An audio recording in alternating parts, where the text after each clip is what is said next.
Long time no C அப்படிங்கிற மாதிரி video போட்டே 2 வீக்ஸுக்கு மேலே ஆச்சு. ஆல்ரெடி சொல்லியிருந்தேன் மாடல் எக்ஸாம் போயிட்டுருக்கு அப்படின்னு.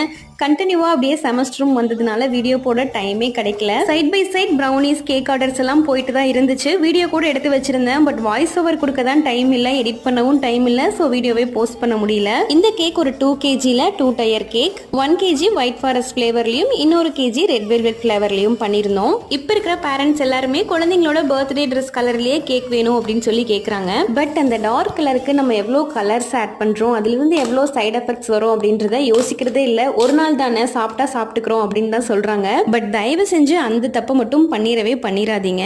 குழந்தைங்களுக்கு டார்க் கலரில் ட்ரெஸ் எடுக்கிறீங்கன்னா அப்படியே அதுலேயே ஒரு லைட் ஷேட் கூட கேக் பண்ணால் சூப்பராக தான் இருக்கும். நம்ம பாய்சன் தான் சாப்பிட்றோம் தெரிஞ்சும் ஒரு நாள் தானே சாப்பிட்றோம்னு கண்டிப்பாக சொல்ல மாட்டோம் இல்லையா? அதே மாதிரி தான் இதுவும். இந்த கஸ்டமர் கேக் சாப்பிட்டுட்டு ரொம்ப அழகாக ரிவ்யூவும் ஷேர் பண்ணியிருந்தாங்க. ஃபார் மோர் அப்டேட்ஸ் நம்ம சேனலை சப்ஸ்கிரைப் பண்ணிக்கோங்க.